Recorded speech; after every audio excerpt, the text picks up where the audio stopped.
ప్రియమైన దేవుని సంగమా, హృదయపూర్వకమైన వందనాలు తెలియజేస్తూ ఉన్నాను. దేవుడిచ్చిన ఈ అమూల్యమైన సమయంలో చక్కగా దేవుని యొక్క వాక్కులు మనం వింటూ ఆధ్యాత్మికంగా పరిణితి చెందడానికి, ఆధ్యాత్మికంగా అభివృద్ధి చెందడానికి ఈ సమయాన్ని మనము వాక్యము ద్వారా వినియోగించుకుందాం. యేసుక్రీస్తు ఈ లోకానికి వచ్చాడు. యేసుక్రీస్తు దైవత్వములోని రెండవ వ్యక్తి, కుమారుడైన దేవుడుగా బైబిల్ మనకు యేసుప్రభు వారిని పరిచయం చేస్తున్నది. సర్వోన్నతమైన అధికారములు, సృష్టికర్తగా, సర్వజ్ఞానిగా, సమస్తమైన స్థలములలో ఏకకాలములో ఉండే దేవునిగా యేసుప్రభు వారు నిన్న నేడు యుగయుగములు నిరంతరము కూడా ఆయన ఉండువాడుగా, ఉన్నవాడుగా, అన్ని కాలాలలో అన్ని యుగాలలో ఉన్న దేవుడిగా మనం ఆయన చూస్తూ ఉన్నాం. సృష్టికి పూర్వమే ఆయన దైవత్వం కలిగి ఉన్నాడు. సృష్టికి పూర్వమే ఆయన నిత్యత్వం కలిగి ఉన్నాడు. సృష్టికి పూర్వమే ఆయన చక్కటి అత్యున్నతమైన మహోన్నతమైన స్థానములో యేసుప్రభు యొక్క నిత్యత్వాన్ని మనము గమనించగలము. దేవుడుగా ఉన్న ఆయన ఈ లోకానికి అత్యంత సాదా సీదా సామాన్యమైన వ్యక్తిగా ఈ లోకములో ఆయన జన్మించడం మనం చూస్తున్నాం. బైబిల్ ఆయన గురించి ఏం చెప్తుందనంటే, ఈ లోకములో పుట్టిన వ్యక్తి పుట్టినది మొదలుకొని మరణించేంత వరకు ఎలా జీవించాలి అని అంటే ఆయన వలె జీవించాలి. ఎస్పెషల్లీ క్రీస్తులోనికి వచ్చిన వారు, క్రైస్తవ్యంలోనికి వచ్చిన వారు, యేసుక్రీస్తు యొక్క రక్తము వలన కడగబడిన వారు ఎలా జీవించాలంటే, యోహాను గారు రాసిన మొదటి పత్రిక 2వ అధ్యాయము, యోహాను గారు రాసిన మొదటి పత్రిక 2వ అధ్యాయము 6వ వచనాన్ని చూద్దాం ఒకసారి. 6వ వచనంలో 5-6 వచనాలు కలిసి ఉన్నాయి కదా. యోహాను మొదటి పత్రిక 2వ అధ్యాయము 5-6 వచనాలలో, ఆయన వాక్యము ఎవడు గైకొనునో వానిలో దేవుని ప్రేమ నిజముగా పరిపూర్ణమాయెను. తర్వాత అంటున్నాడు 6వ వచనంలో, ఆయన యందు నిలిచియున్నవాడని చెప్పుకున్నవాడు ఆయన ఎలాగూ నడుచుకొనునో అలాగే తానును నడుచుకున్న బద్ధుడై ఉన్నాడు. దీనిలో మర్మం అంటూ ఏమీ లేదు. దీనిలో అర్థం కాని విషయం అంటూ ఏమీ లేదు. అర్థం కాని పదాలతో అక్కడ వర్ణన అంటూ ఏమీ జరగలేదు.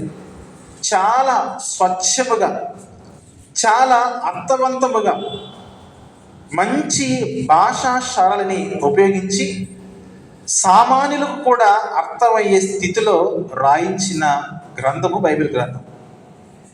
దానిలో అంటున్న మాట, మీరు యేసుక్రీస్తులో నిలిచి ఉన్న వారైతే మీరు ఎలా బ్రతకాలంటే, యేసుక్రీస్తు ఈ లోకములో నడయాడిన జీవిత కాలములో ఆయన ఎలాగైతే నడుచుకున్నాడో అలాగే తాను కూడా నడుచుకున్న బద్ధుడై ఉన్నాడు.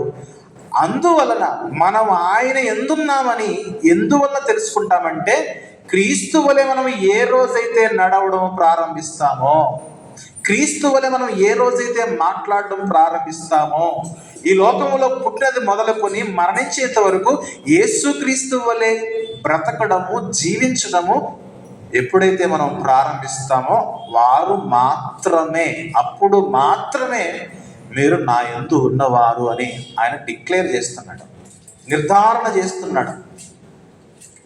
నాలా బ్రతికితేనే మీరు నావారు, క్రీస్తులా బ్రతికితేనే మీరు క్రీస్తు వారు, ఆ దైవములా మీరు బ్రతికితేనే మీరు దేవుని సంబంధులు.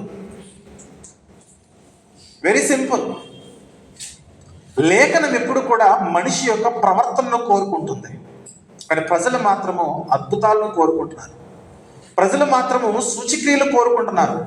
ప్రజలు మాత్రము సర్వోన్నతుడైన దేవుని దగ్గరకు వచ్చి, ప్రభువా మాకు లోకము కావాలి ప్రభువా అని కోరుకుంటున్నారు. దేవుడు ఆత్మలకు దేవుడు, దేవుడు ఆత్మలకు తండ్రి. ఆయన మన ఆత్మీయ జీవితాలను నడిపించడానికి, బ్రతికించడానికి, మరణ స్థితిలో ఉన్న, నిద్రావస్థలో ఉన్న, శిథిలమైపోతున్న మానవ జీవితాల్ని పదిలపరచడానికి, బాగు చేయడానికి ఆ సర్వోన్నతుడైన దేవుడు ఈ లోకానికి వచ్చి ఒక మంచి మార్గాన్ని ఏర్పాటు చేసి, ఇలా బ్రతకండి నాయన అని ఒక చక్కటి ఉపదేశమును తన బ్రతుకు ద్వారా ఆయన బోధిస్తూ ఉన్న ఆత్మీయ జీవితాలను నిర్లక్ష్యం చేసేసి పరలోక సంబంధి అయిన ఆయన ఎద్దుకు వచ్చి కూడా లోకాన్ని అడగడంలో, లోకాన్ని పొందుకోవడంలో, లోకం గురించి ఆలోచించడంలో ఈరోజు క్రిస్టియానిటీలో అనేక మంది బిజీ అయిపోయారు. దేవుడు ఎందుకు అంటే ఆపద మొక్కులు వాడండి. ఇలా మనము లోక సంబంధమైన సమస్యల కొరకు, లోక సంబంధమైన ఈవుల కొరకు, లోక సంబంధమైన ఇదిగో ఈ కన్ను దేన్ని చూసిందో, కన్ను చూసిన దాన్ని మనిషి కోరుకుంటున్నాడు. ఈ హృదయం ఏది ఆశిస్తుందో దాన్ని మనిషి కోరుకుని దేవుని దగ్గరకు వచ్చి, ప్రభువా వాళ్ళ హృదయంతో ప్రభువా నాకు కూడా ఇవ్వవా. పైగా బైబిల్లో ఉన్న డైలాగ్లో ఉపయోగిస్తూ ఉంటాం, అబ్రహామును దీవించిన దేవా నన్ను దీవించవా. అబ్రహాము భక్తి ఏంటి? దావీదును దీవించిన దేవా, దావీదును అభిషేకించి రాజుగా చేసిన దేవా నన్ను అభిషేకించి నన్ను కూడా రాజుగా చేయవా. రాజుగా చేశాడు. చేయలేదని ఎవరన్నారు? వాక్యం తెలియని వారే. నేను ఒక రాజులను గుర్తించను. మీరు రాజులైన యాజక సమూహం మనము. అందుకే వాక్యం పట్ల మనకు అవగాహన, పరిపూర్ణత మనకు ఉంటే మన ప్రవర్తనలను బాగు చేసేది దేవుని వాక్యము. అంటే లోకాన్ని చూసేవారు క్రిస్టియన్స్ కాదు. యేసు ప్రభువును చూచి యేసు ప్రభు యొక్క అడుగు జాడల్లో నడిచేవారు మాత్రమే క్రైస్తవులు. శ్రమ వచ్చినా, బాధ వచ్చినా, నిందొచ్చినా, అవమానం వచ్చినా, వేదన వచ్చినా, ఎంతమంది ఎన్ని రకాలుగా మన చుట్టూ ఆవరించి దుర్మార్గమైన కట్ల చేత, దుర్మార్గమైన మాటల చేత మనల్ని గాయపరుస్తూ ఉన్నా సరే, యేసుక్రీస్తు ఈ లోకంలో ఎలాగైతే జీవించాడో, వాటన్నిటిని ఎలాగైతే ఓర్చుకున్నాడో, మనము కూడా ఆయన వలె నడవాలని చెబుతుంది లేఖనం. అది చూపించడానికి యేసు ప్రభు ఈ లోకానికి వచ్చాడు. చెప్పడానికి మాత్రమే కాదు, చెప్పడం కంటే ముందు మీ బ్రతుకులు ఎలా ఉండాలంటే నాలా ఉండాలి. నిన్ను శ్రమ పెట్టేవారు, నిన్ను శోధించేవారు, నిన్ను దూషించేవారు, నిన్ను అవమానపరిచేవారు, నిన్ను నిందించేవారు, నిన్ను గాయపరిచేవారు, నిన్ను రకరకాల ఇబ్బందుల్లోకి నెట్టేవారు, మనిషిని మనిషిగా గుర్తించిన వారు, నీ చుట్టూ ఉండి నిన్ను ఎప్పుడు కూడా అంటు పెట్టుకున్న వారు కూడా నిన్ను మోసం చేసేవారు చాలా సందర్భాల్లో ఉంటారు. అలాంటి పరిస్థితుల్లో కూడా నీవు సత్యమును, దేవుని మాటను విడవక లేఖనానుసారంగా బ్రతకమని చూపించడానికి వచ్చిన ఆయన యేసుప్రభువు. ఎవరాయన? దైవము. ఈ లోకములోనికి ఎలా వచ్చిందో చెప్పనా? సామాన్యుడిగా వచ్చాడు. ఎంత సామాన్యుడు అంటే ఆ సామాన్యునికి పెట్టబడిన పేరేంటంటే ఆయన ఒక సేవకుడు అన్నది బైబిల్ గ్రంథం. దేవుడు సేవకుడయ్యాడు, దేవుడు దాసుడయ్యాడు.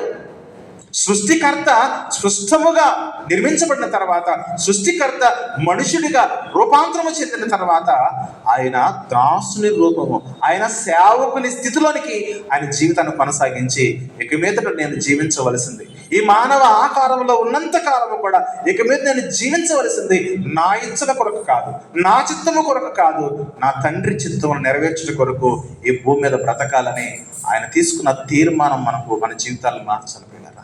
అందుకే యెషయా గ్రంథంలో ఒక మాట ఉంటుంది, చూద్దాం. యెషయా గ్రంథంలో 42వ అధ్యాయము, యెషయా గ్రంథం 42వ అధ్యాయం 1వ వచనం చూసినట్లయితే, యెషయా గ్రంథం 42 1వ వచనము, ఇదిగో నేను ఆదుకొను నా సేవకుడు. ఇదొక ప్రవచనము. యెషయా గారి ద్వారా దేవుడు పలికిస్తున్న ఒక చక్కటి ప్రవచనము. ఇదిగో నేను ఆదుకున్న నా సేవకుడు, నేను ఏర్పరచుకున్న వాడు, నా ప్రాణమునకు ప్రియుడు, అతని యందు నా ఆత్మను ఉంచి ఉన్నాను. అతడు అన్యజనులకు న్యాయము కనపరచును, అతడు కేకలు వేయుడు, అతడు అరవడు, తన కంఠస్వరము వీధిలో వినబడనీయడు. అతడు మీ వంటి వాడు కాడు, తన్ను తాను ఎంతగానో తగ్గించుకున్న నా సేవకుడు అతడు. ఎంతమంది ఎన్ని రకాలుగా టార్చర్ చేసినా అతని సౌండ్ అనేది గేటు గుమ్మము దాటి బయటకు వెళ్ళదు. అది ఆయన క్యారెక్టర్, అది ఆయన ప్రవర్తన. ఈ ప్రవచనం ఎక్కడ నెరవేరిందనంటే మత్తయి సువార్త 12వ అధ్యాయము 17వ వచనం చూద్దాం ఒకసారి. మత్తయి సువార్తలోని 12వ అధ్యాయము 17వ వచనంలో యెషయా ప్రవక్త ద్వారా చెప్పినది నెరవేరినట్లు అలాగు జరిగెను. అదేమనగా, ఇదిగో ఈయన నా సేవకుడు. అదేంటి? ఈయన నా ప్రియకుమారుడు కదా. ఎస్, ప్రియకుమారుడు. ఈయన దైవత్వంలో రెండో వ్యక్తి కదా. ఎస్, దైవత్వము కలిగిన వాడు. కానీ లోకములో మనిషిగా ఆయన రూపాంతరం చెందిన తర్వాత, మనిషిగా ఆయన అవతరించిన తర్వాత ఆయన గురించి ప్రవచనం యొక్క నెరవేర్పు చూస్తే, ఈయన నా సర్వెంట్, ఈయన నా దాసుడు. స్లేవ్స్ అంటారు కదా, దాసులు, బానిస అనే అర్థం ఇచ్చే అర్థం. ఇతడు నా దాసుడు.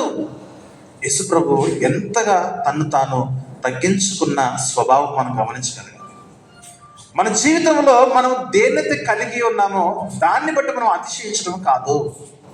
మనకున్న ఆస్తులైన, సంపదలైన, ఉద్యోగమైన, అధికారమైన, డబ్బైన, పేరైన, హోదా అయిన, జనబలమైన, ధనబలమైన, రాజకీయ బలమైన, ఏ బలమైనా ఉండని, నువ్వు ఒక్కసారి క్రీస్తులో జన్మించావా, యేసుక్రీస్తు యొక్క రక్తం వల్ల కడగబడి నేను క్రీస్తు వాడనని క్రైస్తవుడుగా నువ్వు పిలిపించుకోవడానికి ఇష్టపడుతూ ఐఎమ్ ఏ క్రిస్టియన్ అన్నావా, నీ ఆలోచన, నీ మాట, నీ నడక, నీ క్రియ, నీ మొదటి ప్రాధాన్యత సమస్తము నీకు కలిగి ఉన్నది కూడా, అది నీ ఆస్తి అయినా, నీ ధనమైనా, అది నీ బలమైనా, నీ శక్తి అయినా, నీ సామర్థ్యమైనా, సమస్తము కూడా ఇది దేవునిదే.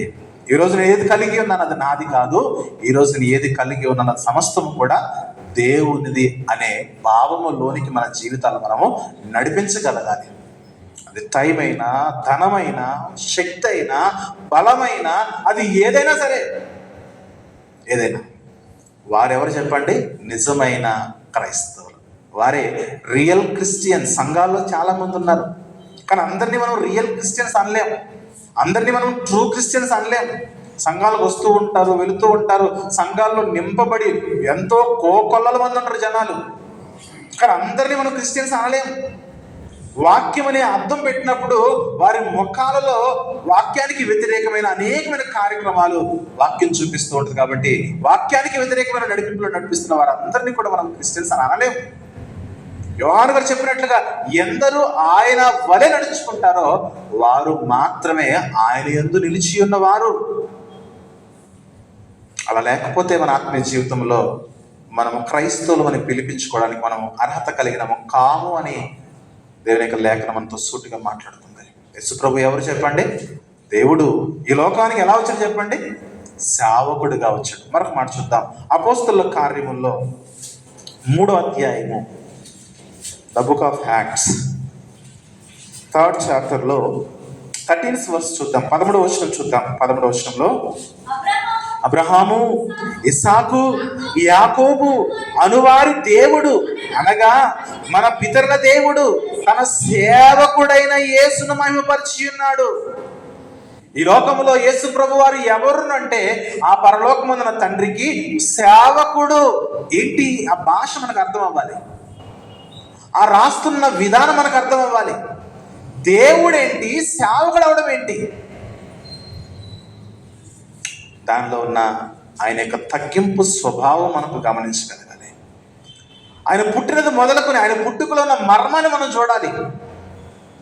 పశువుల పాకలో పరుండబెట్టిన ఆ స్థితిని మనం గమనించాలి. సర్వోన్నతమైన దేవుడు, సృష్టికర్త అయిన దేవుడు కలిగి ఉన్నది ఏది కూడా ఆయన లేకుండా కలగలేదని ఏ దేవుడు గురించి మనం మాట్లాడుకుంటున్నామో ఆ దేవుడు ఈ లోకంలో జన్మించినప్పుడు ఆయనకు సత్రములో స్థలము దొరకలేదు, బెత్లెహేములో ఏ ఇంటిలోనూ స్థలము దొరకలేదు. చివరికి ఎక్కడ దొరికిన స్థలము? పశువుల తొట్టెలో, పశువుల పాకలో. పశువులు తాగడానికి కుడితేస్తారే, పుచ్చిపోయిన వంకాయలు, కుళ్ళిపోయిన టమాటాలు, గెంజి ఉంచేసిన నీళ్లు, బియ్యం కడిగిన నీళ్లు, ఎందుకు మనం వినియోగించడానికి ఉపయోగం లేని కిచెన్ యొక్క వేస్ట్ అంతా వేస్తారే పశువుల యొక్క దానాలో. అలాంటి తొట్టెలో ఆయన పరుండబెట్టడం అంటే ఆయన యొక్క జీవితం మనకు నేర్పిస్తుంది. సర్వోన్నతుడైన దేవుడు, మహోన్నతుడైన దేవుడు తన్ను తానుగా ఎంతగా తగ్గించుకున్నాడో అది మనకు అర్థం కావాలి. ఏ సృష్టిని కలగజేసిన దేవుడు, సూర్యచంద్ర నక్షత్రాలు కలగజేసిన దేవుడు తనకొక నివాసం ఆ రోజు ఏర్పాటు చేసుకోలేకపోయాడా? తన శక్తిని, తన బలాన్ని ఉపయోగించి తను అనుకుంటే రాజభవనంలో పుట్టొచ్చు ఆయన. ఆయన అనుకుంటే అక్కడున్న ది బెస్ట్ ప్యాలెస్ ఏవైతే ఉన్నావో అలాంటి మంచి మంచి ప్యాలెస్ లో పుట్టొచ్చు ఆయన. ఆయన అనుకుంటే యెరూషలేము దేవాలయంలో గర్భగుడిలో సైతము ఆయన పుట్టొచ్చు. సత్రములో స్థలం లేదంటే సత్రానికి వచ్చే సమయానికి యేసుప్రభు పుట్టాడు. కానీ ఎక్కడ పుట్టాడు? పుట్టిన స్థలము అడ్రస్ లేదు.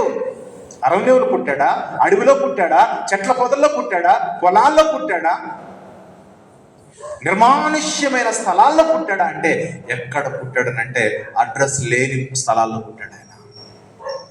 ఎందుకు అంత తగ్గింపు ఏంటి ప్రభు అంటే, ఈ సమాజానికి నేను ఒక మాదిరి, ఈ సమాజానికి నేను ఒక ఉదాహరణ. ఎందుకంటే అంతకుముందు దేవుని సేవకులు చాలా మంది ఉన్నారు.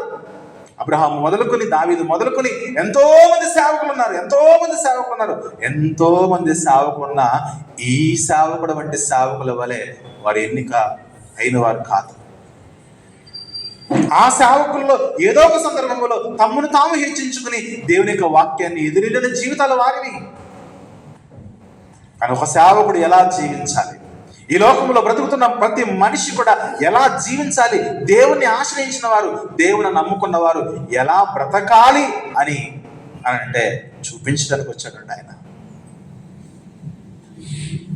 ఎవరైనా అనుకుంటారా డాక్టర్ వెళ్ళి వాష్రూమ్ కడిగితే ఎంత బాగుంటుంది? అది డాక్టర్ వెళ్ళి వాష్రూమ్ కడిగాడు అనుకుంటే ఎవరైనా ఒప్పుకుంటారు దాన్ని? అయ్యి మీరేంటంటే డాక్టర్ గారు మీరు వాష్రూమ్ కడగడం ఏంటనేసి, పర్లేదండి మనదే కదా, ఇది మన పనే కదా అని అంటే, అబ్బా డాక్టర్ గారు ఎంత గొప్పవాడండి అంటూ ఉంటారు. డాక్టర్ పని వదిలేసి ఆయన పని పట్టుకుని మొత్తం ఫ్లోర్ అంతా క్లీన్ చేస్తున్నాడు అనుకోండి, ఏమంటారు చెప్పండి? మేము లేకపోయినా ఆయన పని అని చేసేసుకుంటాడండి, మా సార్ ఎంత గొప్పడో అనుకుంటారు. మేము లేకపోయినా మా పని ఆయన చేసేసుకుంటాడు. ప్రియ దేవుని బిడ్డలారా, మేము కూడా అంతే. హాస్పిటల్ వర్క్ చేసినప్పుడు ఆ వీల్ చైర్లు స్ట్రక్చర్స్ ఆయమే రావాలని వెయిట్ చేసేవాళ్ళం కాదు. పేషెంట్ ఫస్ట్ ప్రయారిటీ ఇచ్చి ఎవరు లేకపోతే పేషెంట్ అటర్ని పట్టుకోమని మేమే లాక్కుని వెళ్ళిపోయేవాళ్ళం. వీల్ చైర్ అయినా స్ట్రక్చర్ అయినా. కార్పొరేట్లో మళ్ళీ గవర్నమెంట్ కూడా కాదు. ఎందుకంటే ప్రభువు నేర్పుతున్న మాదిరి. కొంతమంది అయితే ఆయమని పిలుస్తానే ఉంటారు, ఆవిడ వేరే పనిలో ఉంటారు, లేదంటే వేరే మిషన్లో ఉంటారు, వేరే రూమ్లో ఉంటారు. ప్రభు మనకు నేర్పిస్తున్న సాక్ష్యం అది. ఇక్కడ ఏంటంటే తగ్గింపు అన్నాడు దాన్ని. సర్వోన్నతుడైన దేవుడు సేవకుడిగా, దాసుడిగా ఈ లోకంలో తన జీవితాన్ని కొనసాగించడం అంటే దానికి పెట్టబడిన పేరేంటంటే తగ్గింపు, సాత్వికము, వినయము, విధేయత, హ్యూమిలిటీ, ఒబీడియన్స్. అలాంటి పదాలన్నీ కూడా యేసు ప్రభు వారికి వర్తిస్తాయి. ప్రయాసపడి భారం మోసుకునిచున్న సమస్త జనులారా నా యొద్దకు రండి, నేను మీకు విశ్రాంతి కలగజేస్తాను. నేను సాత్వికుడును, నేను దీన మనసు కలిగిన వాడిని. నా కాడి ఎత్తుకొని నా యొద్ద మీరు నేర్చుకోనండి అన్నాడు. నేర్చుకోవాలి. ఏం నేర్చుకోవాలి ప్రభు అంటే, ఇదిగో దేవుణ్ణి నాయన ఒకరోజు నేను ఈరోజు కూడా పరలోకం యొక్క మహోన్నతమైన స్థితి నాది, మహోన్నతమైన స్థాయి నాది, దైవత్వం యొక్క స్థాయి నాది. అలాంటి నేను ఈ లోకంలో తగ్గించుకుని దీనుడుగా బ్రతుకుతున్నాను. ఎంత దీనత్వం అంటే, పుట్టే సమయంలో ఆయన ఒక రాయల్ ఫ్యామిలీలో, రాజభవనంలో, మంచి ప్యాలెస్లో పుట్టలేదు.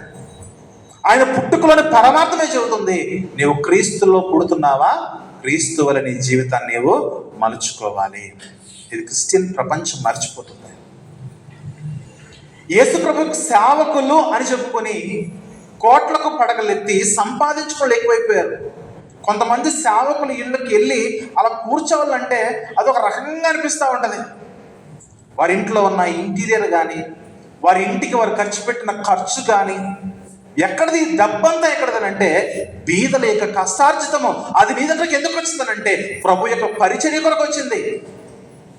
ప్రభు యొక్క పరిచర్య కొరకు నియమింపబడిన కానుకలను దోచుకుని తమ అంతస్తులను, తమ భవనాలను, తమ కార్లను, తమ లగ్జరీని పెంచుకునే స్థితిలో ఈరోజు సేవకులు బ్రతుకుతూ ఉన్నారు. కానీ యేసు ప్రభు యొక్క స్థితి చూడండి, ఆయన యొక్క జన్మ రహస్యం చూడండి, ఆయన యొక్క పుట్టుక చూడండి. తగ్గింపు అన్నాడు ఆయన.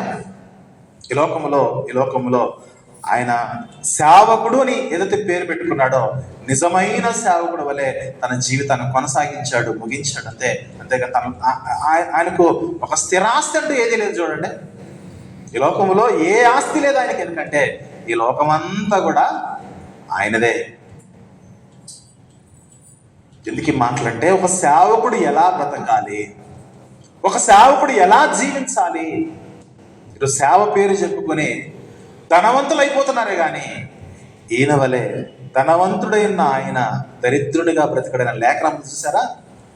దరిద్రుల వలె బ్రతుకుతూ తమ జీవితాలని కొనసాగించలేకపోతూ ఉన్నారు. ఎంతసేపు డబ్బు డబ్బు డబ్బు డబ్బు డబ్బు.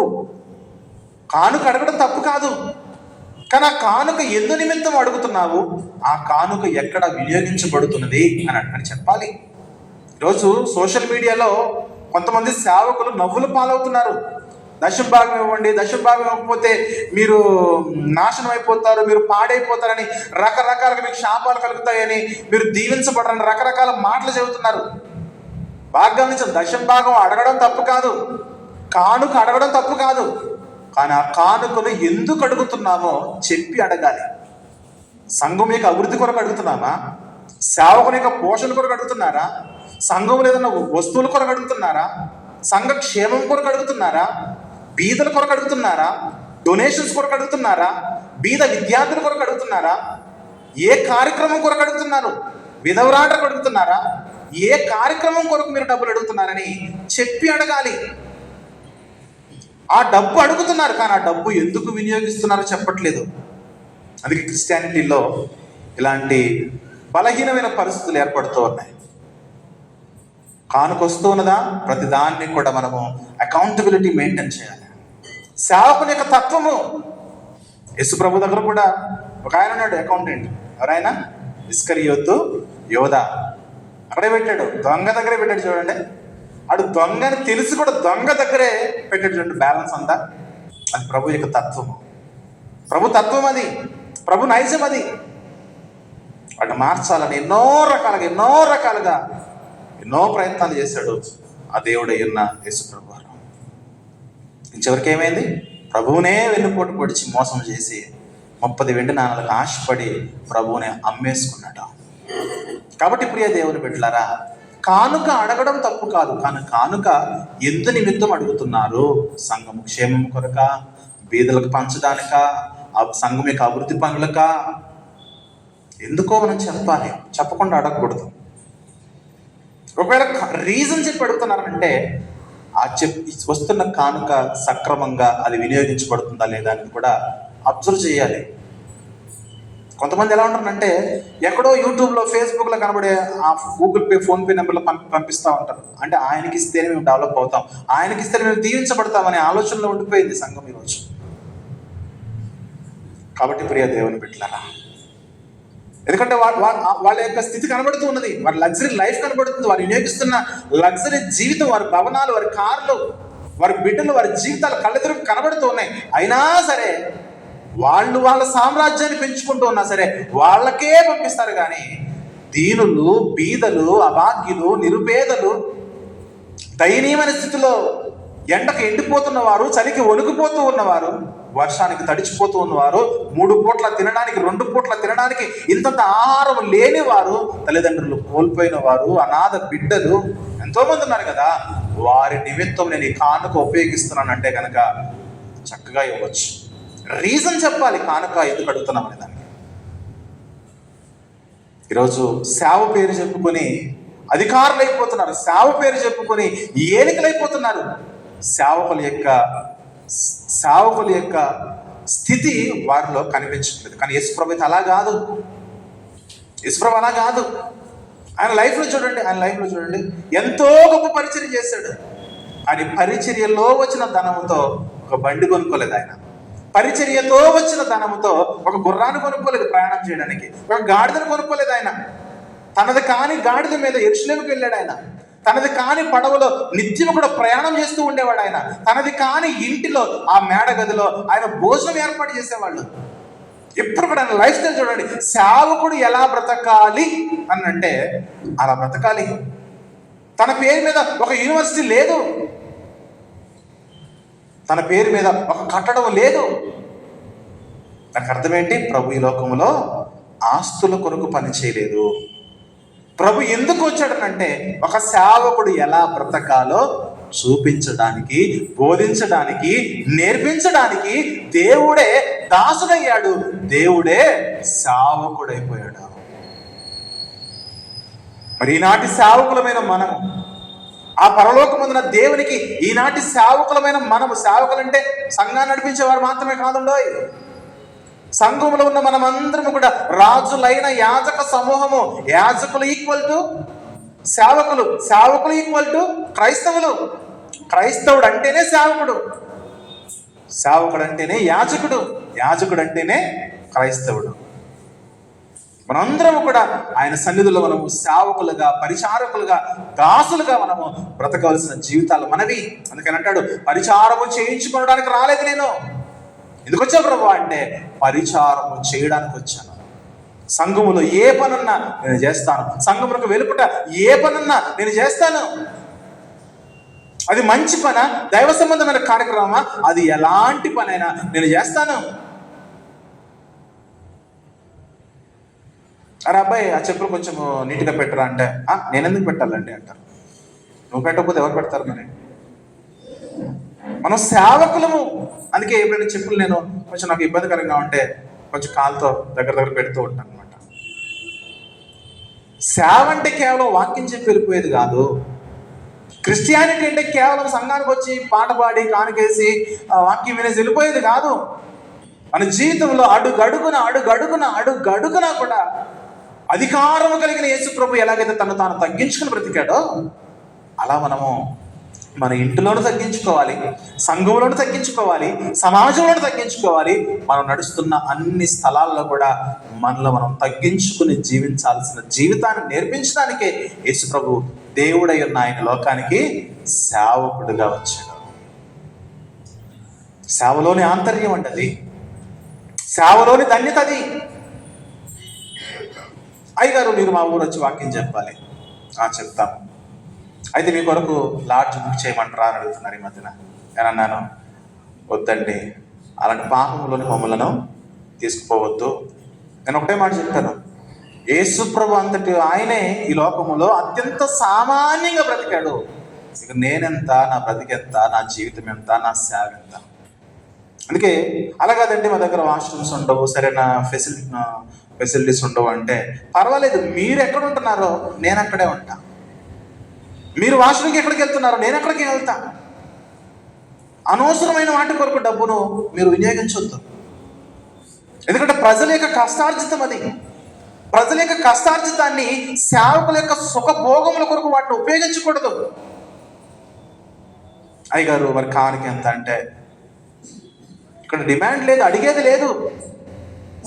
మీరు ఇవ్వగలిగితే ఇవ్వండి, లేకపోయినా సంతోషమే. మీరు ఇవ్వగలిగితే ఇవ్వండి. కానీ ఎందుకు అడుగుతున్నారు అంటే, కొంతమంది సేవకులు ఎలా అయిపోయారంటే, నేను రావాలంటే నేను వచ్చి బస్సు దిగిన తర్వాత, ఎయిర్పోర్ట్కి వచ్చిన తర్వాత అక్కడి నుంచి చర్చి వరకు కార్ ఏర్పాటు చేయాలి. మొదటిది. ఈరోజు సేవకులుగా పేరు పెట్టబడిన వారు, నేను మీ ప్రాంతానికి వచ్చిన తర్వాత అక్కడి నుంచి అక్కడికి కార్ ఏర్పాటు చేయాలి. గొంతెమ్మ కోరికలు అంటారు కదా, మొదటి కోరిక. రెండవ కోరిక, నాకు లాడ్జ్లో రూమ్ బుక్ చేయాలి. మూడవ కోరిక, నేను వస్తున్నాను కదా, నా ఫీజు ఒక పూట గంట వాక్యం చెప్పాలంటే 20,000 నుంచి 30,000 నా ఫీజు. ముందు అకౌంట్లో పెట్టి నేను బయలుదేరుతా. ముందు అకౌంట్లో పడిన తర్వాత నేను స్టార్ట్ అవుతానండి. అక్కడికి వచ్చిన తర్వాత సెటిల్ చేసుకుంటామంటే కాదు. ఇక నాలుగవది, నా మెను ఏదంటది పెడితే నేను తినను. చాలా జాగ్రత్తగా మీరు వంట చేసి పెట్టాలి. నేను ఐటమ్స్ పంపిస్తాను. అర్థమవుతుందా? ఇలాంటి వాళ్ళు ఎక్కువైపోయారు. ఎందుకండి మీరు డబ్బులు అడుగుతున్నారు? డబ్బులు అడగకూడదంటే, మేము ప్రతి సంవత్సరం కూడా దేవుని పేరిట ఎన్నో సెమినార్లు నిర్వహిస్తున్నాము. సెమినార్లు చేసి మేము అప్పు అయిపోయాం కాబట్టి ఆ అప్పును మేము భర్తీ చేయడానికి, అప్పులు తీర్చడానికి మేము డబ్బులు అడుగుతున్నాం. ఎవరు చేయమన్నాడు సెమినార్లు? నీ దగ్గర 500 ఉంటే 500 సెమినార్ పెట్టు. 1000 రూపాయలు అంటే 1000 రూపాయలతో పరిచర్య చేయి. అప్పులు చేసి ఈ పరిచర్య చేయమని దేవుడు చెప్పలేదు కదా. మీరు అప్పులు చేసి పరిచర్య చేయడం ఎందుకు? అప్పులు తీర్చడానికి. అడ్డదారుల్లో ఆ డబ్బులు మరలా సమకూర్చుకోవడం ఎందుకు? సేవ ఈరోజు సుఖాన్ని అలవాటు చేసుకుంది. కానీ యేసు ప్రభువుని చూడండి, ధనవంతుడైన ఆయన, సమస్తమునకు ఆధారమైన ఆయన, ఆధారభూతుడిగా ఆది సంభూతుడిగా ఉన్న ఆయన, సృష్టికర్త అయిన ఆయన స్పష్టముగా మారిన తర్వాత, మనిషిగా మారిన తర్వాత సేవ యొక్క రహస్యాన్ని ఆయన చెబుతున్నాడు. చూడండి, ఇలా చేయాలయ్యా సేవ. కుటుంబం వ్యతిరేకించింది. ఎక్కువ కానుకలు తీసుకురాదు కదా యేసుప్రభు వారు. తీసుకొచ్చాడా? కానుకలు తీసుకురాలా, ఫ్రీ సర్వీస్ చేస్తా ఉన్నాడు. ఏమన్నది కుటుంబము? మతి చెల్లించిందా అన్నారు. సొంత తమ్ముళ్ళు యేసుప్రభు వారిని ఏమన్నారు చెప్పండి? మతి చెల్లించిందా అన్నారు, పిచ్చి పట్టిందా అన్నారు. మార్క్స్ వార్త 3:20-21 వచనాల్లో సొంత తమ్ముళ్ళు, సొంత కుటుంబ సభ్యులు. ఎందుకంటే కానుకలు తీసుకురాలేదు. కానుకలు ఫుల్గా తీసుకొచ్చి పోగేస్తే అబో మా అన్న ఫుల్ కానుకలు తీసుకొస్తున్నాడని ఫుల్ ఖుషి అయిపోయేవారు. కానుకలు ఇంటికి తీసుకురాలేదు. ఎక్కడ ఏ కానుక వచ్చినా ప్రజల నిమిత్తం దాన్ని వెదజల్లుకుంటూ వెళ్ళిపోయాడు ఆ సేవకుడు. ఆ సేవకుడు ఎవరు చెప్పండి? యేసు ప్రభు అనే సేవకుడు. అంతగా తను తాను తగ్గించుకున్నాడు. అంటే సేవ అంటే ఏంటో డెఫినేషన్ ఇవ్వడానికి వచ్చాడు ఈయన. సేవ పేరు చెప్పుకుని సంపాదించడం కాదయ్యా. కొంతమంది ఉంటారు, లోకంలో ఏ పని లేకపోతే బైబిల్ ట్రైనింగ్కి వచ్చేస్తారు. లోకంలో కొంతమంది పేరెంట్స్ కూడా అలాగే ఉన్నారు. వీడు మాకు ఎలాగో పనికి రావట్లేదండి, దయచేసి మీ దగ్గర పెట్టుకుని మీరు ట్రైనింగ్ ఇస్తారు. ఏ పని నా దగ్గర ఏం చేస్తాడు? దేవుని పరిచర్యలో రావాలంటే జ్ఞానవంతుడై ఉండాలి, అజ్ఞానపు దశలో ఉండకూడదు. ఎందుకంటే వాక్యాన్ని మనం సక్రమంగా వాక్యాన్ని మనం నడిపించగలిగే సామర్థ్యం ఉండాలి. నేనంతే, నాకు ఏ పని లేక ఈ పని కాదు. ఉన్నతమైన స్థలములలో, ఉన్నతమైన ఉద్యోగంలో ఉండి దాన్ని వదులుకు నీ పనులకు ఎందుకు వచ్చామంటే దానికంటే ఉన్నతమైన పనిది. ఈ ఉన్నతమైన పనిలో పేదరికం ఉంటుంది కదా, నో ప్రాబ్లం. అవమానం ఉంటుంది కదా, నో ప్రాబ్లం. ఎవరు నిన్ను గౌరవించరు కదా, నో ప్రాబ్లం. చాలా మంది ఏదో ఒక రకంగా చూస్తారు. నేను ఉద్యోగం లేదండి, నేను సేవ చేస్తున్నానంటే అది ఒక రకంగా చూస్తూ ఉంటారు. ఆ డబ్బు సంపాదిస్తూ ఉద్యోగం చేస్తూ సేవ చేస్తే అదొక రెస్పెక్ట్. ఉద్యోగం లేకపోతే అదొక రెస్పెక్ట్. మరి మాట అప్పటి వరకు మీరు అని మాట్లాడేవాళ్ళు, నా ఉద్యోగం లేదా, నువ్వు ఆఫ్టర్ ఆల్ పాస్టర్వా, సో నీవు అని మాట్లాడతారు. చూసారా, మీరు అనేదానికి నీవు అనేదానికి ఆ రెస్పెక్ట్లో ఉన్న తేడా చూసారా? కారణం ఏంటి? సంపాదనను బట్టి. దేవుని దగ్గర పరలోక సంబంధమైన ధనాన్ని సంపాదించుకోవాలి. ఈ భూమి మీద ధనము తుప్పు పడుతుంది, చిమ్మెట పడుతుంది. మన పరలోకంలో ధనము తుప్పు ఉండదు. అది నీకు పరలోకాన్ని సంపాదించి పెట్టే ధనం. అందుకే ఆ ధనాన్ని మనం కలిగి ఉండాలంటే ఇక్కడ మంచి సేవ చేయాలి. సుగుణాలు కలిగి, సాత్వికము కలిగి, నెమ్మది కలిగి, దీన మనసు కలిగి, విధేయత కలిగి, వినయము కలిగి మనకు పరిచర్యలో మంచి సేవకులుగా, మంచి దాసులుగా బ్రతకవలసిన జీవితాలు మనవి.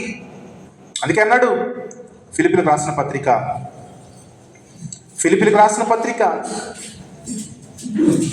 2వ అధ్యాయము, ఫిలిప్పీ పత్రిక 2వ అధ్యాయము 5వ వచనం చూస్తే, క్రీస్తు యేసునకు కలిగిన ఈ మనస్సును మీరు కలిగి ఉండండి. ఏ మనసు? దేవుడు దాసుడయ్యాడే ఆ మనసు.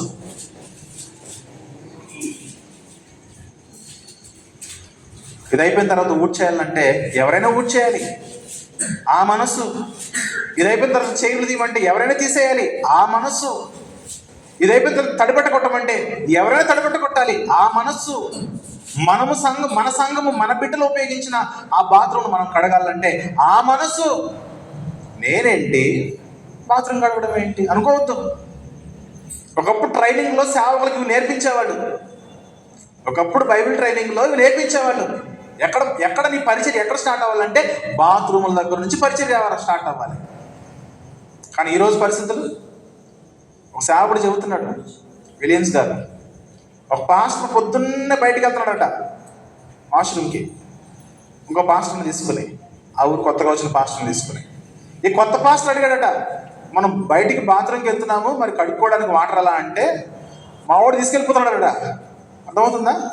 ఏంటి, నువ్వు కడుక్కునే వాటర్ని ఎవరో తీసుకెళ్ళడం ఏంటి? అలా అయిపోయింది సేవ. నువ్వు చెయ్యాలి, నువ్వు ప్రవర్తించాలి, దాన్ని నేర్పించాలి. అది సేవ. అందుకే ప్రభు అన్నాడు, పరిచారము చేయించుకున్నట్టుకు రాలేదు నేను, పరిచారము చేయడానికి వచ్చాను. నాకే ప్రాబ్లం లేదండి, నాకే సమస్య లేదు. ఏ పనైనా మొహమాటం లేకుండా చేసేస్తా. మన సందర్భాల్లో మన బిడ్డలు వాష్రూమ్లో వాటర్ కొట్టకుండా వస్తే నేను కొట్టేస్తా. వాళ్ళు ఏదైనా పాడు చేస్తే మీకు తెలియకుండా క్లీన్ చేసి వచ్చేస్తాను నేను. ఎందుకంటే నా ప్రభువే అంత తగ్గించుకున్నప్పుడు నేనెంతటి వాడిని, నా బ్రతికెంత, నేనెంత, నా స్థితి ఎంత, నా స్థాయి ఎంత. ఆ పరలోకమందున ఆ దేవుడే ఈ లోకానికి తన్ను తాను తగ్గించుకుని ఇక్కడికి వచ్చి ఇంతగా ఆయన శ్రమ పడ్డాడే, సేవకుడిగా దాసుడిగా బ్రతికాడే, ఆయనే బ్రతకగలిగింది. నేనెంత, నా బ్రతికెంతనని నేను ఎప్పుడు అనుకుంటా ఉంటాను. అందుకే నాకు కుర్చీ వేసారా, కుర్చీ వేయలేదా, ఇంటికి వస్తే నీళ్ళు ఇచ్చారా, నీళ్ళు ఇవ్వలేదా, టీ ఏ పట్టించుకోను. మీ గురించి కాదు, మీరు బాగా చూసుకుంటారు నన్ను. ఎక్కడికైనా వెళ్ళినప్పుడు చాలా సింపుల్గా ఉంటాను, వెరీ సింపుల్. ఏ ప్రాంతానికి వెళ్ళినా, ఎక్కడికి వెళ్ళినా వారు అనవసరమైన ఫెసిలిటీస్ కల్పిస్తూ ఉంటే అవి వద్దు. సామాన్యుడి వలె బ్రతకడానికే నాకున్న అధిక జీవితాన్ని వదులుకొని సామాన్యుడిగా బ్రతకడానికి నేను పరిచర్లోకి వచ్చాను. సామాన్యుడి వలె బ్రతకడము నాకు ఇష్టం, ఎందుకంటే ప్రభు నన్ను అలా మోటివేట్ చేస్తున్నాడు. మనం కూడా అంతే సామాన్యులుగా బ్రతకాలి. చాలా అంటారు, మీ ప్రసంగాల్లో అంత టాకింగ్ పవర్ వేరే ఉంటుంది కదండి. మామూలు ఇప్పుడు ఏంటి, అసలు ఏం మాట్లాడతానంటే ఏం మాట్లాడతాం? ప్రసంగాల్లో దేవుడిచ్చిన బలం అది, దేవుడు చెప్పమన్న విధానం అది. ఎందుకంటే కఠినమైన ఆత్మరోగాలు ఉన్నాయి మనుషులలో. సైలెంట్గా చెబితే అయ్యే పనులు కాదు. గద్దించాలి, హెచ్చరించాలి. అది క్రమము. ప్రసంగాల్లో చూస్తే మీ టాకింగ్ పవర్ అంత ఉంది, కానీ బయట చూస్తే మీరు చాలా నెమ్మదిగా మాట్లాడుతున్నారంటే ఎస్, అలాగే మాట్లాడతాను. ఎందుకంటే సామాన్యుడిగా బ్రతకడం ప్రభు మనకు నేర్పిస్తున్నాడు. సామాన్యుడిగా జీవించడం ప్రభు మనకు నేర్పిస్తున్నాడు. నిజ సేవకుడు ఎలా ఉండాలంటే ఆయన ఎలా ఉండాలయ్యా. అందుకే క్రీస్తు యేసులకు కలిగిన మనసు మీరు కలిగి ఉండండి. ఎలాంటి మనసు అంటే, ఇదిగో శిష్యుల యొక్క పాదాలను కడిగిన మనసు. అదే మురికి పట్టిపోయిన కాళ్లను, మురికి పట్టిపోయిన ఏళ్లను, మురికి పట్టిపోయిన చీల మండలములను కడిగిన చేతులవి. ఆ మనస్సు మనం కలిగి ఉండాలి. పాదాలు కడిగాడు. ఎవరైనా ఊహించగలరా? నేను కడిగితేనే నాతో కడిగించుకోరు మీరు. యేసు ప్రభు పాదాలు కడిగాడు. చూడండి ప్రియ దేవుని బిడ్డలారా, అది తగ్గింపంటే, సేవలో తగ్గింపంటే అది. కొంతమంది భార్యాభర్తలను కలపడానికి కాళ్ళు పట్టుకున్న జీవితం నాది. అర్థమవుతుందా?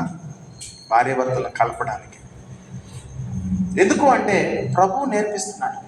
అమ్మా తప్పు అయిపోయింది, అయ్యా తప్పు అయిపోయింది, వదిలేయండి, ఇక మీదట జాగ్రత్తగా ఉండి. కాళ్ళు పట్టుకున్నాను, చేతులు పట్టుకున్నాను, బ్రతిమాలాను, సమాధానపరిచాను. ఈరోజు సంతోషంగా ఉన్నారు భార్యాభర్తలు ఇద్దరు కూడా నేటికి సంతోషంగా కలిసి ఉన్నారు. ఎవరో అడగండి, ఎవరో, అది రహస్యము. ఏంటి సామాన్యమైన జీవితం ఏంటంటే ప్రభువు నేర్పిస్తున్నాడు. మా ఇల్లు చూడండి సామాన్యమే, మా వాకిలు చూడండి సామాన్యమే, మా జీవితం చూడండి సామాన్యమే. ఎక్కడ కూడా హెచ్చింపు జీవితం ఉండదు, అధికమైన అనవసరమైన ఖర్చులు ఉండవు. ఎందుకు అంటే ప్రభువు ఒక సేవకుడు ఎలా బ్రతకాలో చూపిస్తున్నాడు, నేర్పిస్తున్నాడు బైబిల్ గ్రంథం ద్వారా. క్రీస్తు యేసునకు కలిగిన మనసును మీరు కలిగి ఉండండి. ఆయన ఎవరునంటే దేవుని స్వరూపము. ఆయన దేవుడు. దేవుని స్వరూపమును కలిగిన వాడి ఉండి దేవునితో సమానముగా ఉండుట విడిచిపెట్టకూడని భాగ్యమని ఎంచుకోలేదు. నేను దేవుడినండి, ఎప్పటికీ నేను దేవుడిగానే ఉంటానని అనుకోలేదు. అవసరమైతే ఆ స్థాయిని విడిచి, ఆ స్థాయిని, ఆ స్థితిని, ఆ క్యాడర్ని విడిచి నేను సామాన్యుడిగా మారడానికి ఆయన లోకానికి వచ్చాడు. సృష్టికర్త సృష్టింపబడిన మనిషిగా మారాడు. తల్లి గర్భము ద్వారా ఈ లోకానికి వచ్చాడు. ఆయన దైవత్వంలో సృష్టింపబడిన వాడు కాడు. మానవత్వంలో తల్లి గర్భము ద్వారా రావడం వల్ల ఆయన సృష్టిగా మారాడు. కానీ ఓవరాల్ ఆయన పిక్చర్ చూస్తే ఆయన దైవత్వం, ఆయన ఏలిక, ఆయన దేవుడు. అందుకే దైవత్వంలో సృష్టింపబడిన వాడు కాదు ఆయన. మానవుల మనిషి అవతారం ఎత్తాడు కాబట్టి మనిషిగా బ్రతికిన ఆ జీవిత కాలం చూసారా, ఆ పీరియడ్ మాత్రమే ఆయన సృష్టిగా మనిషిగా ఉన్నాడు.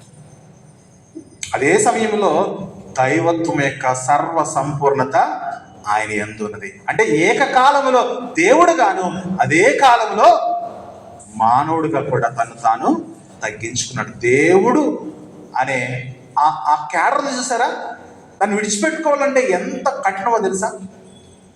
మనకున్న గొప్ప ఆధిక్యత, మనకున్న గొప్ప స్థితిని మనం వదిలిపెట్టుకోవాలంటే ఎంత మనకి అది ఎంత బాధాకరంగా ఉంటుంది చూడండి. అంతెందుకు డీజీపీ లేదా డిఎస్పీ లెవెల్లో ఉన్న పోలీస్ ఆఫీసులో ఏదో ఒక తప్పు పని చేసి ఉంటాడు.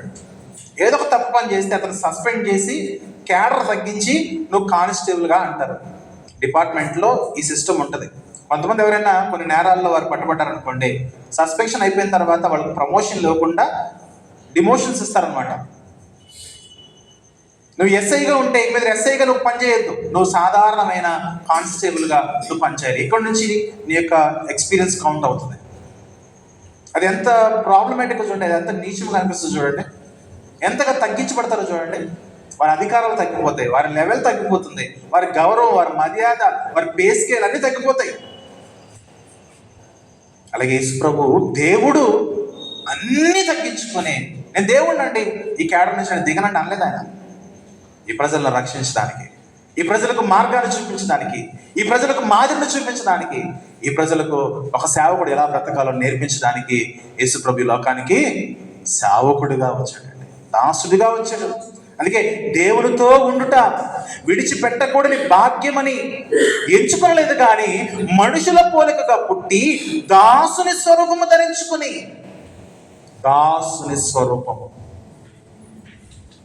ఒక యజమానుడు వారి ఇంట్లో పనివారు. యజమానుడి యొక్క స్థితి వేరు, పనివారి యొక్క గౌరవం వేరు. ఎందుకంటే యజమానుడికి ఉన్నంత రెస్పెక్ట్ పనివాళ్ళకు ఉండదుగా. యజమానుడు మరొక ఇంటి యజమానుడితో మాట్లాడేటప్పుడు చాలా గౌరవంగా మాట్లాడతాడు, కానీ ఇంట్లో పనివారితో మాట్లాడేటప్పుడు మాత్రం చాలా తీసివేసినట్లుగా, కరివేపాకు కంటే దారుణంగా మాట్లాడుతూ ఉంటారు. అగౌరవంగా, అసభ్యంగా మాట్లాడుతూ ఉంటారు. అసలు కనీసం రెస్పెక్ట్ ఇవ్వకుండా మాట్లాడుతూ ఉంటారు. అలాంటి దాసుని రూపంలోనికి యేసు ప్రభు వచ్చేసాడు. తగ్గింపండి, దాన్ని ఏమంటారు చెప్పండి, తగ్గింపు. అంతగా తగ్గించబడ్డాడు. ఎందుకు అంటే మనం ఎలా బ్రతకాలో నేర్పడానికి, మనం ఎలా జీవించాలో నేర్పించడానికి. కొన్ని ప్రాంతాల్లో నేను చూస్తూ ఉంటాను, కొంతమంది ఉంటారు, పాట పాడండి అంటే నేను పాడడం ఏంటండి అని అవుతా ఉంటారు. నువ్వు పాడకుండా ఎవరు పాడతారు మరి? నువ్వు పాడకపోతే ఎవరు పాడతారు? అంటే పాటలు పాడే స్థాయి మంది కాదండి, మనం ప్రసంగాలు చెప్పే స్థాయి. అయ్యో, పాట పాడితే మన స్థాయి తగ్గిపోతుందా? మ్యాట్ వేస్తే మన స్థాయి తగ్గిపోతుందా? కుర్చీలు వేస్తే మన స్థాయి తగ్గిపోతుందా? దాన్ని బట్టి కాదు కదా మన స్థాయి. అలాగే నేను సంఘం పొందానండి, ఏది ఇవ్వాలి అదే ఇవ్వాలి, అంతేగాని ప్రతి పిచ్చి పని నాకు చెప్పొద్దు అంటారు. సంఘాల్లో ఈ సిస్టమ్ ఎక్కువైపోతుంది, సంఘాల్లో ఈ విధానం ఎక్కువైపోతుంది. అంటే ఎవరికి వాళ్ళు తమను తాము హెచ్చించుకోవడం ప్రారంభిస్తూ ఉన్నారు. తను తాను హెచ్చించుకునేవాడు దేవుడు తొక్కేసి మూలన కూర్చోబెట్టేస్తాడు. వాక్యం అది. మన జీవితంలో మనం ఎప్పుడైతే హెచ్చించుకోవడం ప్రారంభిస్తామో దేవుడు అణచివేయడము ప్రారంభిస్తాడు. తను తాను హెచ్చించుకున్నవాడు పరలోకమందున తండ్రి చేత ఎప్పుడు కూడా తగ్గించబడుతూనే ఉంటాడు. అలా కాదు, తను తాను తగ్గించుకున్నవాడు ఆ పరలోకమందున తండ్రి చేత ఎప్పుడు కూడా హెచ్చింపబడుతూనే ఉంటాడు. యేసుప్రభు జీవితంలో జరిగింది అదే. అదే కదా, అదే ఆయన దాసుల స్వరూపమును ధరించుకుని తన్ను తానే రిక్తునిగా చేసుకున్నాడు. రిక్తునిగా చేసుకోవడం అంటే ఖాళీ అయిపోయాడు. మోషే 120 సంవత్సరాల జీవిత కాలంలో మొదటి 40 సంవత్సరాలు ధనవంతుడు. కానీ దేవుడు అక్కడే ఉంచాడు మోషేని, ఉంచలే. మోషే నువ్వు అక్కడే ఉండడం కాదు, నువ్వు నా పరిచయంలోకి రావాలి. అయితే ఏం చేయాలి ప్రభువా? ఈ సింహాసనం వదిలిపెట్టు, ముందు నువ్వు ఖాళీ అయిపో. ఖాళీ అయిపోయాడు. గొర్రెల కాపరి జీవితాన్ని కొనసాగించాడు. ఎడారుల్లో, అరణ్యాలలో ఎక్కడెక్కడో తిరిగాడు. మోషే ఖాళీ అయిపోయాడు. ఎప్పుడైతే మోషే ఖాళీ అయిపోయాడో, ఖాళీ అయిపోయిన తర్వాత దేవుడు పిలిచాడు, మోషే నీ టాకింగ్ పవర్లో ఖాళీ అయిపోయావు కదా, వెరీ గుడ్. నీ చదువులో ఖాళీ అయిపోయావు కదా, వెరీ గుడ్. ఐగుప్తు జ్ఞానంలో నువ్వు ఖాళీ అయిపోయావు కదా, వెరీ గుడ్. ఇక రా నీతో పని. ప్రభువా నాకు అంత సామర్థ్యం లేదు ప్రభు అంటున్నాడు. ఎవరు? మోషే గారు. తాను రిక్తుడుగా, అంటే దేవుడు మోషేని ఎలా రిక్తుడుగా మార్చారనంటే ఆ విధంగా, ప్రభా నేను మాట్లాడలేను ప్రభువా, ప్రభా నాకు అంత లేదు ప్రభువా, నా అన్న అహరోను చూసుకోలేదు, ఇంకెవరన్నా చూసుకో ప్రభువా అంటే, నో నో నో మోషే, నువ్వు ఈ రోజులో ఇంత ఖాళీ అవడానికి కారణము నేను ఖాళీ చేశాను. ఎందుకంటే ఖాళీ అయిన వారి ఇప్పటి నుంచి ఏమవ్వాలి చెప్పండి? హెచ్చింపులోనికి వెళ్ళాలి. ఖాళీ చేయబడిన వారు హెచ్చింపబడాలి. అందుకే మోషే మొదటి 40 సంవత్సరాలు ఉన్నతమైన దశ ఐగుప్తు సింహాసనము, తర్వాత 40 సంవత్సరాలు గొర్రెల కాపరి, ఎండకు ఎండి వర్షానికి తడిచి చలికి వణికిపోయి ఎక్కడంటే అక్కడ తిరుగుతున్న జీవితము దేవుడు అక్కడి నుంచి తీసుకొచ్చి ఎక్కడ చేశాడు చెప్పండి? నాయకుడిని చేసేసాడు. మోషే మాట ప్రతి ఒక్కరూ వినాలి. ఎంత పెద్ద గోత్రంలో ఉన్నవారైనా సరే మోషే మాట, మోషే గీసిన గీత ఎవరు కూడా తప్పకూడదు. ఎందుకంటే మోషే ఖాళీ అవడానికి తన జీవితాన్ని అర్పించుకున్నాడు. అల్పకాలము సుఖభోగం అనుభవించిన కంటే క్రీస్తు విషయమైన నింద గొప్ప భాగ్యమును ఎంచుకున్నాడు. మోషే తాను ఖాళీ చేసుకున్నాడు, తాను రిక్తిని చేసుకున్నాడు. ఎప్పుడైతే మనం ఖాళీ అవుతామో దేవుడు మనలను నింపడం ప్రారంభిస్తాడు, దేవుడు మనలను హెచ్చింపడం ప్రారంభిస్తాడు. మోషే జీవితంలో జరిగింది అదే. మోషే జీవితంలో జరిగింది అదే. దావీదు మొదటి నుంచి ఖాళీ. ఖాళీ ప్రభువా, నన్ను ఉన్నపాటుగా రాజు చేయమని అడగలేదు. ప్రభువా నీ కొరకు నేను వాడబడాలి ఆయన, ఒక ఆశ. ఖాళీగా ఉన్న దావీదుని దేవుడు ఏం చేసి చెప్పండి? అందలం ఎక్కించాడు. మనం ఎప్పుడు కూడా ఖాళీగా ఉండాలి. ఖాళీగా అంటే ఏ పని పాట లేకుండా కదా నా ఉద్దేశం. దేవుల్లో మనము రిక్తులుగా మనము తగ్గించుకోవాలి. మనం ఎప్పుడైతే తగ్గించుకుంటామో ఆటోమేటిక్గా దేవుని హస్తాలు మన చుట్టూ కంచిగా ఉండి మనల్ని ఆయన నడిపిస్తూనే ఉంటాడు. అదే ఇక్కడ చెబుతున్నాడు కదా 7వ వచనంలో, మనుషుల పోలికగా పుట్టి. ఎవరు పుట్టింది? దేవుడు మనుషుల పోలికగా పుట్టి, తర్వాత దాసుల స్వరూపము ధరించుకుని తన్ను తానే రిక్తునిగా చేసుకును. మరియు ఆయన అంటే దేవుడు ఆకారమందు మనుషుడిగా కనబడి, దేవుడు ఆకారమందు దాసుడిగా, దేవుడు ఆకారమందు సేవకుడిగా కనబడి మరణము పొందినంతగా, అనగా శిలువ మరణము పొందినంతగా విధేయత చూపిన వాడే తన్ను తాను తగ్గించుకున్నాడు యేసుప్రభు. అందుకే ఎప్పుడైతే తగ్గించుకుని జీవించాడో అది మొదలుకుని యేసుప్రభు జీవితమో హెచ్చింపబడడం స్టార్ట్ అయినదే. 9వ వచనము, అందుచేత ఎప్పుడైతే ప్రభు తాను రిక్తి చేసుకుని తగ్గించుకున్నాడో, అందుచేత తాను తగ్గించుకున్న కారణాన్ని బట్టి, తాను రిక్తునిగా చేసుకున్న కారణాన్ని బట్టి, అందుచేత ఏమన్నాడు? పరలోకమందున్న వాటిలో కానీ, భూమి మీద ఉన్న వారిలో కానీ, భూమి కింద ఉన్న వారిలో కానీ ప్రతి వాని మోకాలను యేసునామమును వంగినట్లు, ప్రతి వారి నాలుకయు తండ్రి అయిన దేవుని మహిమార్థమై యేసుక్రీస్తు ప్రభువు అని ఒప్పుకున్నట్లు దేవుడు, తండ్రి అయిన దేవుడు ఈ కుమారుడైన దేవుణ్ణి అధికముగా హెచ్చించి ప్రతి నామమునకు పై నామమును ఆయనకు అనుగ్రహించాడు. లోకంలో ఉన్న నామాల కంటే కూడా ఉన్నతమైన నామము యేసునామము. ఆ తండ్రికి మీరు ప్రార్థన చేయాలా? ఎలా చేయాలి? యేసునామమునే చేయాలి. పిటిషన్ పెట్టాలా? యేసునామమునే. అడగాల? యేసునామమునే. థ్యాంక్స్ చెప్పాలా? యేసునామమే. నువ్వు ఏదైనా చేస్తావా? యేసునామమే. దానం చేస్తావా? యేసునామమే. అన్నదానం చేస్తావా? యేసునామమే. ఏ కార్యక్రమం చేసినా, ఏ పని చేసినా యేసునామము ద్వారానే జరగాలి. అంత శ్రేష్టమైన నామములోనికి యేసు ప్రభు పేరు చూడండి. సంవత్సరాలు మాసిపోతున్నాయి కానీ యేసు నామం మాత్రము మాసిపోవట్లేదు. సమాజంలో నుంచి, చరిత్రలో నుంచి తీసివేయలేకపోతున్నారు. చూడండి, దేవుడు హెచ్చించిన జీవితాలు ఎలా ఉంటాయి చెప్పరా? అలా ఉంటాయి. మళ్ళీ మనం హెచ్చించుకుంటే కాలగర్భములో, చరిత్రలో కలిసిపోతాం. అలెగ్జాండరు, అరిస్టాటిల్, గొప్ప గొప్ప మేధావులు, యుద్ధవీరులు, శూరులు, తత్వవేత్తలు,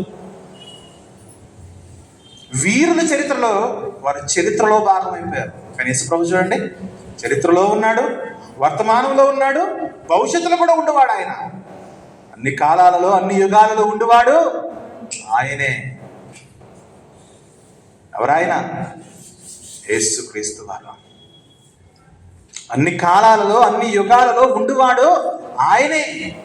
ఆకాశమందున్నవైనను, భూమి అందున్నవైనను, దృశ్యమైనవి కానీ అదృశ్యమైనవి కానీ, రాజులైన, అధికారులైన, ప్రధానులైన ఎవరైనా సరే క్రీస్తునందు, క్రీస్తు ద్వారా కలగజేయబడుతున్న వారే. అది ఆయన స్థాయి.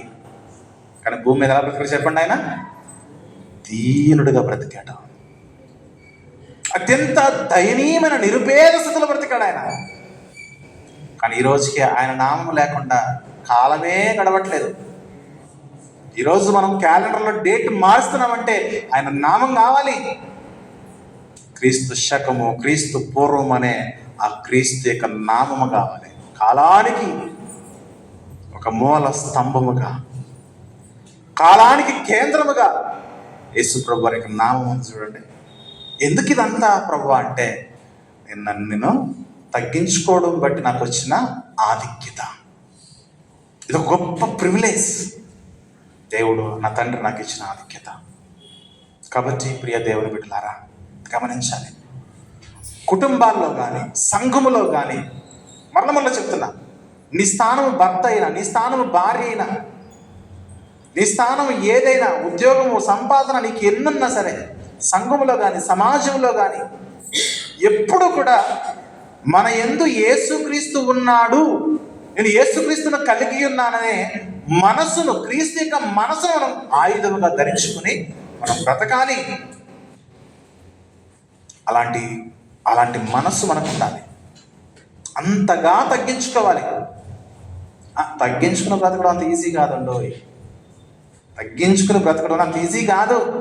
శ్రమ వచ్చినా, వేద వచ్చినా, నిందొచ్చినా, అవమానం వచ్చినా, బాధ వచ్చినా, ఉపద్రవాలు వచ్చినా, కష్టాలు వచ్చినా, శోకాలు వచ్చినా, బాధలు వచ్చినా, ఏదొచ్చినా పర్లేదు, నా దేవుడు నాతో ఉన్నాడు, ఒకానొక దినాన్ని నన్ను హెచ్చిస్తాడు. భక్తులు ఎందుకు వారి జీవితాల్లో హతసాక్షులు అయిపోయారు చెప్పండి? ఈ నిరీక్షణ వలననే. ప్రాణాలు తప్పించుకోవాలంటే ఈజీగా తప్పించుకోవచ్చు మతోన్మాదుల చేతుల నుండి. వారు చెప్పమన్న మాటలు ఉచ్చరించేస్తే అయిపోతాయి. వాళ్ళు ఏం చేయరు. వాళ్ళు చెప్పమన్న మాటలు అనకుండా దేవుని నామమునికే మహిమ కలిగేలా వారి జీవితాలు మార్చుకున్నారు. చూడండి, అందుకే వారు ఏమని చెప్పండి? హతసాక్షులు అయిపోయారు. తీయగలరా? విలియం కేరీ అనే సేవకుడిని చరిత్రలో నుంచి తీయగలరా? మదర్ తెరిసా అనే సేవకురాలని చరిత్రలో నుంచి తీయగలదా? తీయలేరు. తోమా అనే సేవకుడిని తీయగలరా? తీయలేరు. భారతదేశ ప్రభుత్వం వాళ్ళ పేర్ల మీద స్టాంపులు ముద్రించింది, తెలుసు కదా? అది దేవుని నామంతో మనం ముందుకు కొనసాగితే ప్రభుత్వాలు కూడా మనకు సలాం చేస్తాయి. ఆ స్థాయిలో మనం వెళ్తాం, గౌరవిస్తాయి ప్రభుత్వాలు కూడా. ఎందుకు? తగ్గించుకుని బ్రతకాలి, తగ్గించుకుని మాట్లాడాలి. వాక్యం ఎక్కువ తెలుసండి అంటే ఎలా ఉంటుంది చెప్పండి? ఎక్కువ పదార్థాలను కలిగిన ఇస్త్రాక్ ఎలా ఉంటుంది చెప్పండి? అణిగిమణిగి ఉంటుంది. మనం కూడా అంతే. అణిగిమణిగి ఉన్నాడు కదా అని లోకుగా భావించకండి. మన పక్షాన ఉన్నది ఎవరు చెప్పండి? సర్వోన్నతుడైన దేవుడు. ఈ అణిగిమణిగి ఉండేవాడు నీతో వాదించలేకపోవచ్చు, నిన్ను గెలవలేకపోవచ్చు. వాని పక్షాన యుద్ధము చేసేది, వాని పక్షాన వ్యాజ్యం ఆడేది దేవుడు. అందుకే బైబిల్లో మాట ఉంటుంది, వెధవరాండ్ర పక్షంలో దేవుడు వ్యాజ్యమాడు. వెధవరాలను ఎందుకన్నాడంటే బలహీనులు, ఏ ఆధారము లేని వారి పక్షాన్ని నేను ఉన్నాను, ఆ పక్షాన్ని నేను ఉంటాను. తగ్గించుకుని బ్రతకండి అని నేర్పించడానికి, చూపించడానికి ఒక మంచి ఎగ్జాంపుల్గా యేసుప్రభు వారి లోకానికి రావడం జరిగిందండి. తగ్గింపులు లేకుండా మళ్ళీ మనం హెచ్చించేసుకుని ఎన్ని క్రిస్మస్లు చేస్తే, ఎంత డబ్బు ఖర్చు పెడితే, ఎంత లైటింగ్ పెడితే, ఎంత గొప్ప వస్త్రాలు వేసుకుంటే ఏం ప్రయోజనం చెప్పండి? తగ్గింపు అనేది మనిషికి పెట్టబడిన కిరీటము. అది దేవుని చేత పెట్టబడిన మంచి గుణం అది. కాబట్టి ప్రియ దేవుని బిడ్డలారా, ఆధ్యాత్మిక జీవితంలో ఉన్న ప్రతి లోపాన్ని తీసివేసి యేసు ప్రభు లోకములో ఎలాగైతే బ్రతికాడో అలాగే బ్రతికాడు. పాపాలు చేసుకుంటూ మళ్ళీ మనం హెచ్చించుకుంటూ గర్వము కలిగి ఉండి 100 ఏళ్ళు బ్రతకాల్సిన అవసరం లేదు. నిర్దోషముగా మళ్ళీ మనం తగ్గించుకుని 33.5 సంవత్సరాలు బ్రతికినా చాలు. ప్రభు ఆయుష్కాలం అదే. ఈ లోకములో ఒక మనిషి 33.5 సంవత్సరాలు బ్రతికి ప్రపంచాన్ని తల్లకిందులు చేస్తూ ప్రపంచాన్ని ఎంత ప్రభావితం చేశాడనంటే అది తగ్గింపుకు ఆయన పెట్టిన పేరు. అందుకే ప్రియ దేవుని బిడ్డలారా, యోహాను మొదటి పత్రిక 2వ అధ్యాయం 6వ వచనం చదువుకున్నాము. మనం క్రీస్తు వారం అని మీరు చెప్పుకుంటే గనక ఆయన వలె మనము నడుచుకోవాలి, ఆయన వలె మనము జీవించాలి. దేవునికి తన జీవితాన్ని ఎలాగైతే ధారపోసాడో మనము కూడా మన జీవితాన్ని ధారపోయాలి. అందుకే న్యూ ఇయర్ నుంచి మరింత ఎఫెక్టివ్గా, మరింత ప్రభావవంతంగా దేవుని సన్నిధికి వచ్చే విషయంలోనూ, ఆయన ఆరాధించే విషయంలోనూ, బైబిల్ తరగతుల విషయంలోనూ, స్త్రీల సహవాసం విషయంలోనూ. అర్థమవుతుందా? నా స్థాయి అది కాదని అనుకోవద్దు, నా స్థాయి అది కాదని అనుకోవద్దు. యేసుప్రభు స్థాయి చూసాం కదా. మనం ఎప్పుడైతే తగ్గించుకుంటామో ఆటోమేటిక్గా మనము హెచ్చింపబడతాం. కాబట్టి ప్రియ దేవుని బిడ్డలారా, గమనించండి, సంఘములో ఏ పని జరిగినా అందరూ కూడా ఇన్వాల్వ్ అవ్వాలి. దాన్ని తగ్గింపు అంటారు. ఉంటారు. అన్నదానం చేస్తాము, సిస్టర్స్ వంటలో వెళ్ళిపోతారు, గిన్నెలు ఎవరు కడుగుతారు? అయితే నా భార్య కడగాలి, తనకు కడగకపోతే నేనే కడుగుతాను. ఎందుకు? తనలో దాచుకోవడం ఏమి లేదు, గిన్నెలు నేనే కడుగుతాను, పెద్ద పెద్ద గిన్నెలు.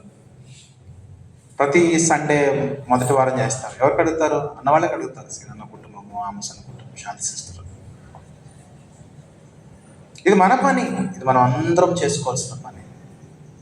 కాబట్టి అన్ని పనులలో అందరూ కూడా చక్కగా మమేకమవుతూ నేను అనే స్థితిని మనం పక్కన పెట్టేసి మనము అనే భావంలోకి వచ్చేసి నా ఎందుకు క్రీస్తున్నాడో, ఆయన ఎంత తగ్గించుకున్నాడో అంతగా మనము తగ్గించుకుని బ్రతకాలి. అప్పుడు ఉంటుందండి జీవితము, చస్తే పరలోకమే. అర్థమవుతుందా? ఎవరు ఆపలేరు మన జర్నీని దేవునిలో ఎవ్వరూ ఆపలేరు. సాతాను గడ వలన కూడా కాదు. కాబట్టి అంతగా మనం తగ్గించుకుని మాట్లాడుతున్నప్పుడు మృదువుగా, విధేయులుగా, ఒకరినొకరు, ఇదిగో పలానా బ్రదర్ నాకంటే గొప్పవాడు, పలానా సిస్టర్ నాకంటే గొప్పవారు, ఒకరికంటే ఒకరిని ఘనముగా ఎంచుకోనండి. లేఖనం అది. ఒకరికంటే ఒకరు ఘనముగా ఎంచుకోవాలి. కొరింథీ పత్రికలో పౌలు చెప్పే మాట అది. ఒకరికంటే మీరొకరు ఘనముగా ఎంచుకున్నట్టే. నాకంటే వాళ్ళు గొప్పవాళ్ళు అని అనుకున్నప్పుడే మనం తగ్గించుకున్నట్టు. అలా కాదు, వాడెంత వాడు బతికెంత అనుకుంటే అయిపోతుంది పిల్లరా. కాబట్టి ఆ మాటలు చక్కగా అర్థం చేసుకోనండి. వాక్యానుసారమైన నడిపింపులో మనము మన కుటుంబాలు, భార్య, భర్త, బిడ్డలు చక్కగా మరింత డిసిప్లిన్గా వెళ్ళిపోతూ మన జీవితాలు ముగిద్దాం. థ్యాంక్ యూ వెరీ మచ్ అండి.